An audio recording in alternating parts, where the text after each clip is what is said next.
Hi guys, so I just got 300 subscribers. Thank you all very much for that, the 300 subscribers. So for a 300 subscriber special, I took a request. I'm gonna read Magnus Robot Fighter 4000 AD. So I never read this comic before. I think Key Comics, I think I remember, they had like a superhero who was like atomic and had like a red and yellow, like a red suit. He looked like Cyclops. He had like a visor. I can't remember his name, but yeah, I know. I thought that's the only thing I'm familiar with that. So Magnus Robot Fighter 4000 AD. From the sea comes Magnus to fight the evil robots who are the masters of man. So Magnus Robot Fighter 4000 AD. When robots began to rule the world in 4000 AD, mankind finds itself in deadly peril. So names are Paul Rob, they're all called Paul Rob, and Chief. Magnus, entrusted with a secret mission to prevent man's extinction, fights alone until he meets Leisha, who also dares to challenge the mechanical masters. So Magnus Robot Fighter. No robot may harm a human or allow a human to come to harm. That is the unbreakable law built into every robot, and the metal men who were created solely to ease man's tasks of life. Yet by the year 4000 AD, these perfect servants have become the masters of men, and only through the incredible powers of Magnus could the human race be saved. Here in Northam, the incredible city that covers every habitable area of the North American continent, on August 5th, 4000 AD, Magnus strikes the first blow in his fight to save mankind. Flashing high over the Civic Center, an unregistered air car suddenly slips from the traffic pattern. In the air car, I have only seconds left to complete your training. Heed every word, Magnus. Remember, when I leave you, only your incredible steel-smashing strength and your wits will stand between the humans and the evil robots. I'll remember, and don't worry, old-timer. I'll find and smash every robot that has turned against humans, just as you've trained me. It will not be easy. Search them out. You must discover what evil is causing the robots to break the basic law. 1A, look! Pole Rob, air police robot. Attention, unlicensed air car. You will follow me to Earth at once. Drive, 1A. Try to lose it. Hang on. Tune into the robot receptor I placed in your skull. Tell me how they plan to catch us. Central Rob. Unlicensed air car, resisting control. Orders. Use magnetic grappling beams. I hear them, 1A. Central Robot ordered them to use grappler beams. We can dodge those, remember, Magnus. You are the only human who can intercept the robot. None they're all speech waves. It would mean your life to reveal that ability to man or robot. Swerving to avoid the grappler beams, the little air car slips deep in the city. Get ready to jump, Magnus. Do not fail, Magnus, upon your wits and strength, not upon machines. Rests the future of mankind. For a split instant, the air car comes to a dead stop. Goodbye, 1A. Good luck, man-child. Okay. That's weird. Paul Robs 36A, 36B. Proceed to Sector H. Level 6. Arrest male human. Landed from Rebel air car. Good thing I'm the only human who can hear that robot order. 1A is getting away. Now I'd better disappear. Stepping aboard a conveyor walk that whisks him swiftly away, Magnus blends into Northam's teeming millions. Safe. And soon, 1A was right. People do nothing for themselves. Robots wait on them, build for them, even think for them. Man doesn't even have to entertain himself. Ouch, I hate getting hit like that. How brutal. Man is becoming a race of weaklings, able only to play and watch TV. But how did robots cause this? They only do what man orders, or do they? I have not yet seen a robot actually harm a person, eh? In 1945, the war was ended. The tyrant Hitler was dead. Tyrant? I wonder what a tyrant was like. Like the robots. My dad says the robots are becoming tyrants. He says that they have changed, that they are beginning to boss people. Dad says that if people don't wake up, the robots will. That book is forbidden. Humans might try such adventures again and come to harm. Urk. Stop that. You can't tell me what I can read, what I can think.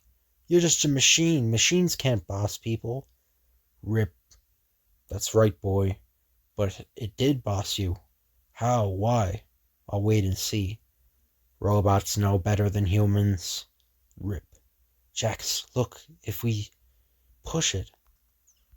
Stop! You are forbidden! Goodbye, tyrant. Pole Rob, 4 humans in anger, pushed over this robot over edge of roof park. It falls to street corners. Or street orders? No orders possible. Building 5, Sector P. Arrest humans on roof. The police robots are coming.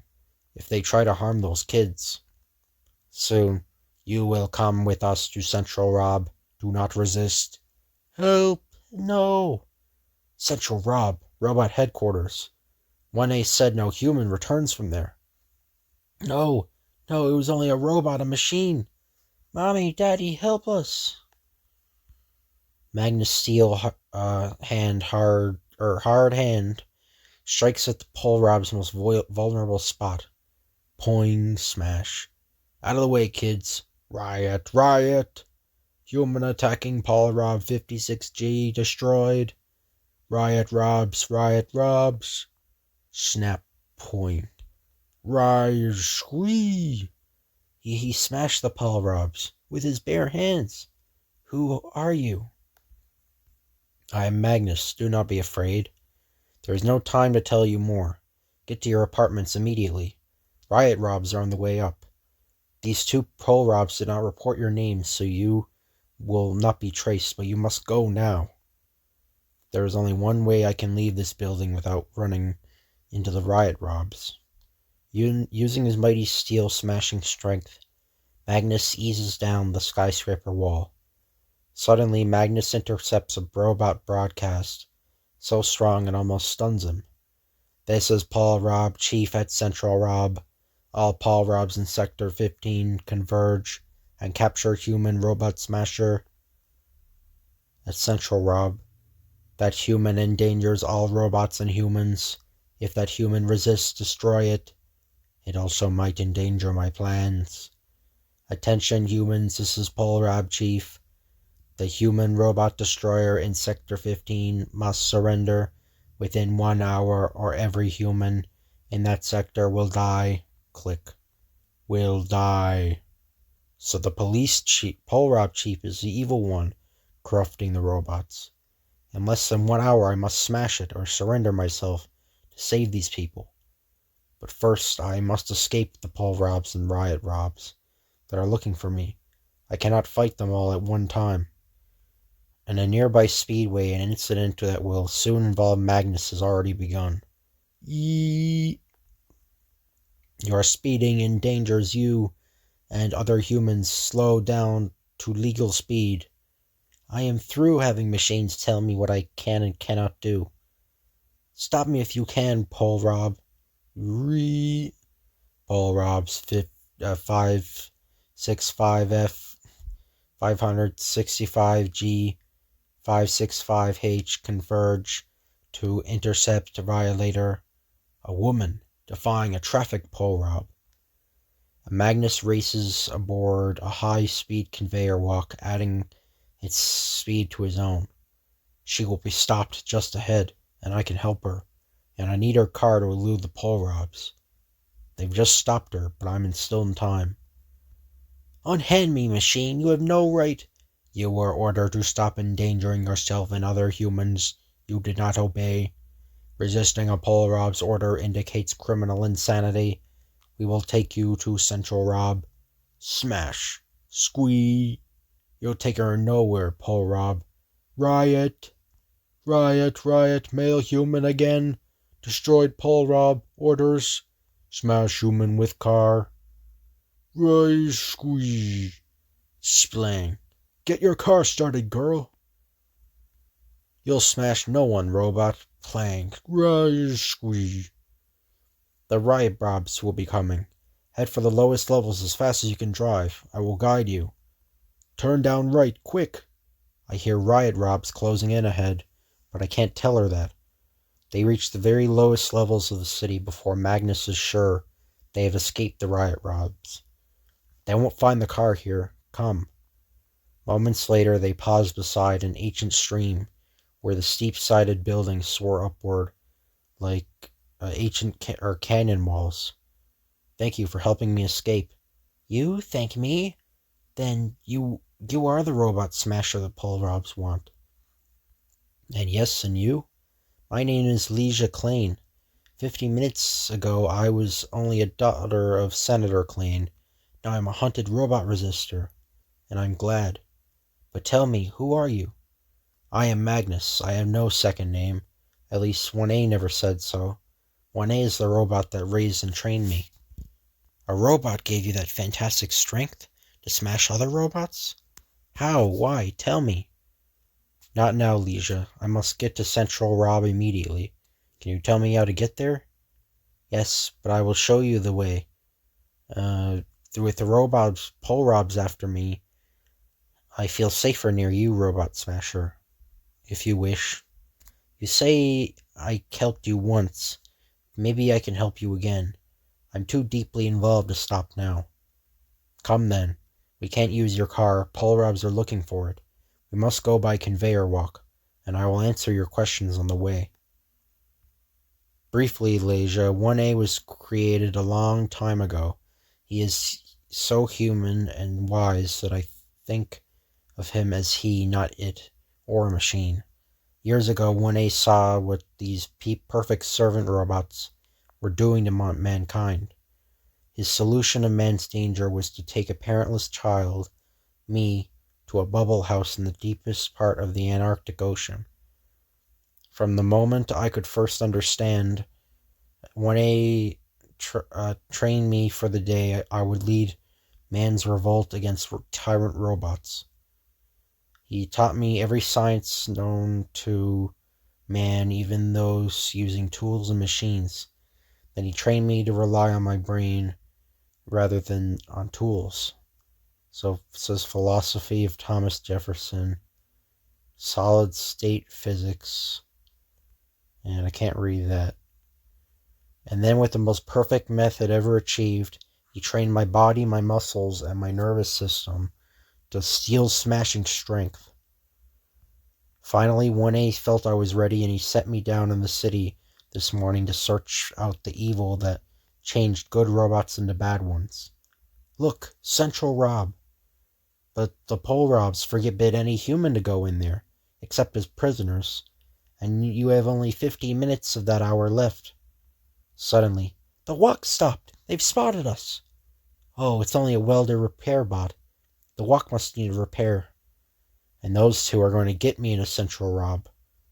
2 more steps and... 2 steps more and... Stay clear. Possible harm from arc-wielding. You fit the description of the Robot Smasher. You are under arrest. Stop. Oh, sorry about that. As the pole rob lands in the lily pond, Magnus sleeps towards the repair rob. Your turn, Livewire. Splash. Stop. The water in the lily pond grounds the welding generator, short-circuiting the 2 robots. Splash. Zap. Moving swiftly, Magnus pulls the pole rod from the water and unsnaps its back plate. Turn off broadcast control. Switch on voice control. Flip short circuit breaker. And this robot obeys only me. Hurry, Magnus. Just minutes left. Pole rod, SE5. I am the haunted robot smasher. Inform Central Rob that you have captured me. Central Rob, Pole Rob, 5E5 has arrested human robot smasher. Orders. Bring prisoner at once to Central Rob. Magnus, I'm going with you. I don't want the robot to get me. No, Leisha, it's going to be bad in there. Wait here. They won't be looking for you so close to Central Rob. Please, Magnus, Look, Pole Rob's coming after me. They know who I am. Pole Rob, 5E5. Arrest that female for robot resist. Take her to Central, Rob. Also, move. At the... Wait, so the robot's not saying that, he's saying that. Okay. At the Central Rob booking desk, these prisoners go directly to Paul Rob Chief. Paul Rob Z16 help escort. No, not there. Silence, prisoner. Down endless corridors, up in an elevator, and then enter with prisoners. Oh, it's like a tomb. Silence. So you are the rebel who destroys my robots with his bare hands. Like that, human. Weak, like all your puny race. And you, daughter of Senator Klain, resisting a robot and endangering humans. The humans I care nothing about, but you aided in destroying my robots. I therefore judge you both criminally insane. Punishment, extermination. You cannot judge humans, robot. We have the right to be judged by a jury. Human jury. Humans long ago made me chief of robot police because they thought I was incorruptible and would always follow their laws. Now no one questions my decisions, and my decision for you is extermination. You are only a machine, robot, a machine made to do man's bidding, forbidden to cause harm to any human. Obey that law or you shall be destroyed. The robot law, it means nothing to me. Centuries ago, radiation from an atomic accident started an alteration in my brain circuits. Until now, I am free. I am above all laws. Read my chest, humans. H8. I pronounce it. Hate. Hate for the humans who created robots that do nothing but work and care for humans. You are mad. Mad. If I were crazy, could I see to it that humans are never allowed to build, to think, to plan? Or see to it that my robots allow you to do nothing but play until you have become a race of brainless weaklings? You're mad, all right, and stupid. Throughout history, humans have always risen against tyrants of any kind. What few of you still rebel, I exterminate. And now it's your turn. Paul Robs this way with the prisoners. My exterminator. For all humans who still think. No, no. A computer using human brains. Just as you, humans once made computers of mechanical brains. They concentrate on any question I ask them, or I'll shut off the suspended animation current, and they will die. You go into a tube first, Robot Smasher. Paul Rob 5E5. Place mail on the operating table. Release me, 5E5. With the machine's instant reactions, H8 understands what has happened and leaps for the televisor. Fool, I can call 1,000 Paul Robs. So sorry about that. You have to get by me first. D16, release female, destroy male human, crash. 5E5, destroy Polrob Z16, clang. Magnus' steel hard hands crash again and again into the great body of the mad robot. Thud, crash, spling. 5E5 goes down. Now destroy male human, crash. Poing, enraged at its inability to finish its human opponent, H8 grabs the first thing handy. Puny human, all. Chief, no! And heavens it at Magnus. I am Z16, squeeze, crash, zap. The short-circuited Z16 slides to the floor, tripping a switch on the computer console. Man, humans in the computer speaking. Will you help us? Yes. Then we can help destroy H8. Stand aside. Silence, computer. No, I need no machine's help to fight the robots. Clang. I will destroy you for that, computer, as soon as I finish this human. Magnus's superhuman reactions cannot slang him or save him from all the robot's sledgehammer blows. Whop. Ugh. Strong, but not strong enough, robot. Boing. Or bong. Man and machine battle savagely, steel against steel, hard muscle. Thud. Destroy all humans. He kicked me, and I'm still alive. I must be weakening. Now is the time. The tremendous strength in every muscle of Magnus's superbly trained body goes into a crashing blow in the robot's neck. Squeeze, spang, poing. It battered and smashed, all but finished. The robot flounders to the computer console. Help, squawk me, you are me, my squeeze McLine. Machine, it says machine. Crash, thud. Man, we must protect ourselves. A violent spitting cyclone of electronic fire leaps into being. Zzz, zzz. I need no help, machine. We are not a machine, man. We are the combined force of 1,000 minds working together. Together, quick, salvage H8's right arm. Thanks, man. H8 knew he could destroy it, so he placed the switch into the power that keeps us alive in his right arm. We would have died if we'd blasted H8 without a human here to release us. One question. Before I have you released, was H8 the only evil robot? No, there are many. Some, like H8, evil by accident, but several seem to have tampered with by men for their personal gain. The evil robots are aware of what happened here.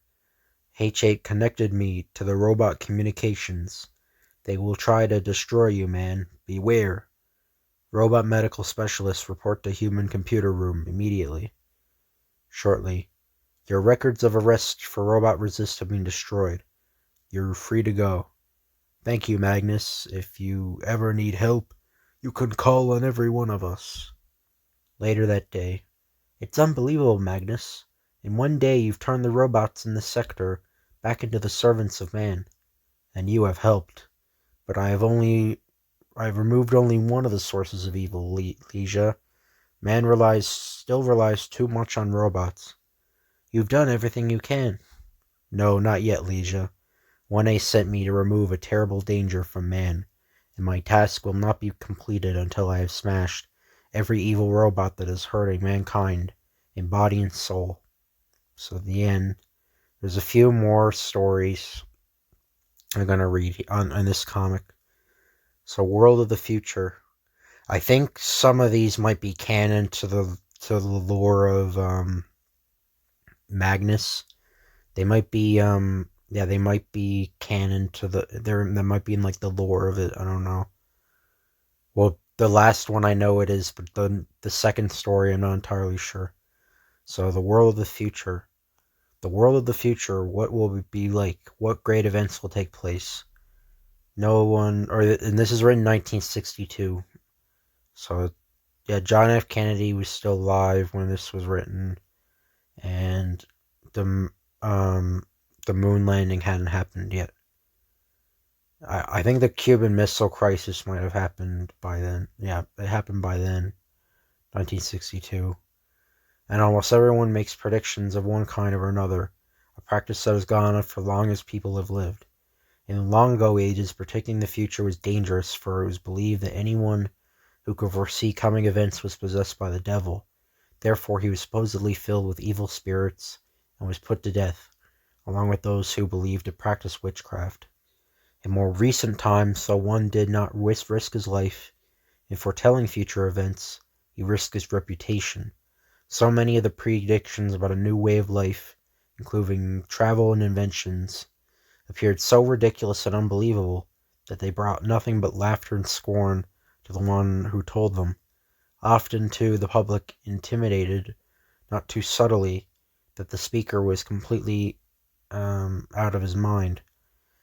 Nevertheless, people have continued to predict the wonders of the future world, and many of the forecasts have come true. Jules Verne, who began writing in the 1860s, predicted the submarine, long before it was even a dream.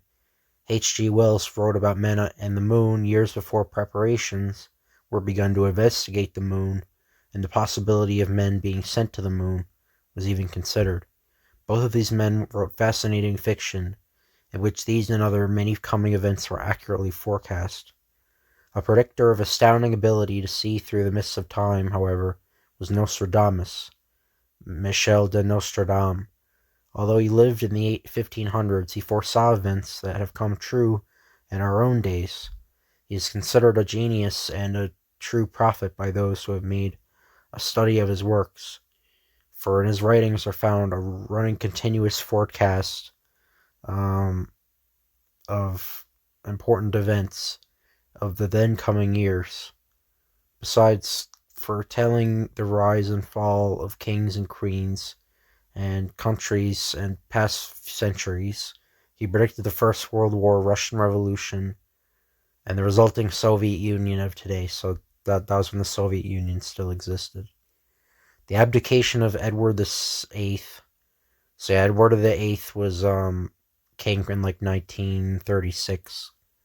He abdicated because he was married. He was gonna marry an American woman, and she had been divorced like 3 times or something.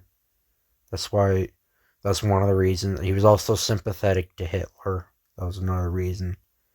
The birth of Adolf Hitler and his rise to power, and the upheaval of Italy under Mussolini, were accurately forecast by Nostradamus. Yeah, I've heard Hitler. Yeah, Nostradamus predicted Hitler. Like, he predicted someone would be born in like the exact town that Hitler was born, and like he would destroy the world. I think I've heard of that.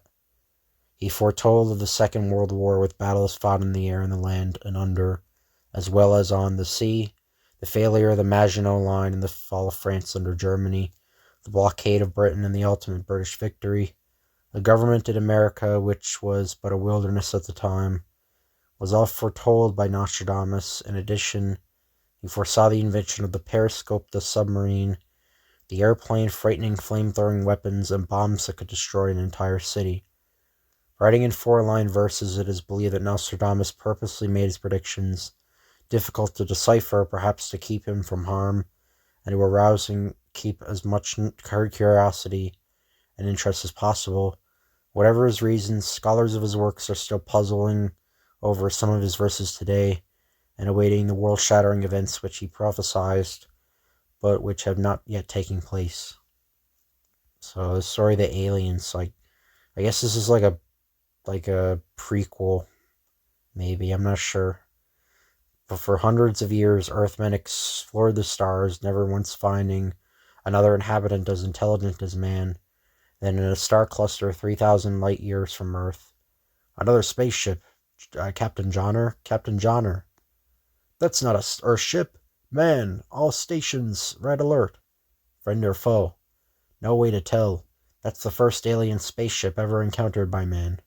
Captain, they're firing missiles at us. Project anti-missile shield. Fire forward laser ray. Blast them before they get us. These stop their missiles, sir.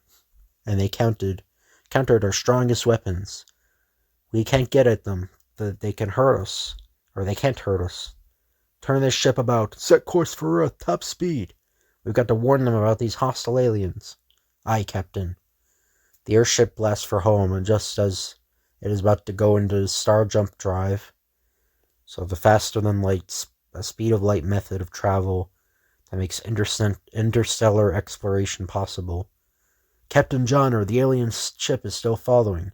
We're not gaining on it. Stop all motors. Change course 30 degrees. Commence deceleration. If that alien has star jump drive, it could follow us right to Earth. We can't take that chance. Radio room reports that the alien is in contact with others. If we lead that ship into Earth, our space force could destroy it, but all aliens would know Earth's location. We can't go home.